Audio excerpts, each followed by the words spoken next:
कर्नाटकात नोटांनी भरलेल्या एका कंटेनर चोरीमुळे नाशिकमध्ये खळबळ उडाली आहे। या प्रकरणात नाशिकमध्ये संदीप पाटील या तरुणाला मारहाण झाली, अपहरण आणि धमक्यांचा गंभीर प्रकार समोर आला। या प्रकाराचा तपास आता एसआयटी मार्फत करण्यात येतोय। कर्नाटकात 1000 कोटींच्या रोख रकमेसह कंटेनर गायब। लुटला गेलेला कंटेनर नेमका गेला कुठे? नाशिकमध्ये तरुणाचं अपहरण आणि मारहाण, बडे नेते बिल्डरांशी संबंध, एसआयटी कडून तपास। नाशिकमध्ये राहणाऱ्या याच संदीप पाटील यांचं अपहरण करून त्यांना मारहाण करण्यात आली। त्यांना जीवे मारण्याच्या धमक्याही देण्यात आल्या।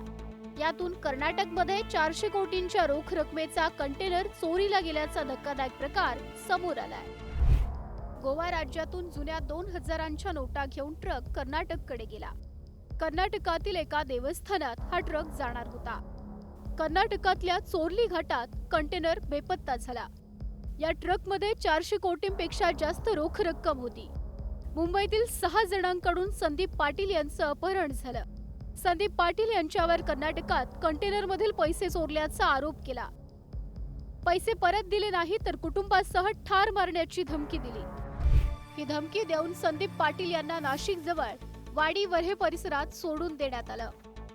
संदीप पाटील यांनी घोटी पोलीस स्टेशन येथे तक्रार केली आणि त्यानंतर पोलिसांनी केलेल्या कारवाईत आतापर्यंत 5 आरोपींना अटक करण्यात आली आहे। संदीप पाटील याच्यावर कंटेनर लुटल्याचा आरोप लावून, म्हणजे पैशाने भरलेल्या नोटांचा कंटेनर लुटल्याचा आरोप लावून काही लोकांनी त्याला धमक्या दिल्या आणि हे आमचे पैसे आम्हाला परत दे या संदर्भाने त्याला मारहाण केली, त्याला धमकी दिली आणि त्याचं अपहरण केलं। या अनुषंगाने गुन्हा दाखल आहे। त्या गुन्ह्याच्या तपासाच्या अनुषंगाने आतापर्यंत आम्ही 5 आरोपी अटक केलेले आहे आणि सध्या तपास सुरू आहे। संपूर्ण घटनेचं आम्ही सखोल चौकशी करतोय। तर संदीप पाटील यांनी हे प्रकरण केवळ 400 कोटींपुरते मर्यादित नसून याची व्याप्ती तब्बल 1000 कोटी रुपयांपर्यंत असल्याचा गंभीर दावा केला। आरोपींकडून मुंबईतील अनेक बिल्डर, राजकीय नेते आणि प्रशासनातील अधिकारी सोबत असल्याचा दावा करण्यात आल्याचं पाटील यांचं म्हणणं आहे। की हा प्रकार फक्त 400 करोडचा नसून हा 1000 करोडचा प्रकार आहे। हे जे कंटेनर लुटले गेले हे फक्त 400 करोड नव्हते, हे टोटल 1000 करोडच्या जुन्या नोटा होत्या। सुमारे 1000 कोटींच्या कंटेनर चोरी प्रकरणाचा तपास नाशिक पोलिसांकडूनही गांभीर्याने करण्यात येतोय।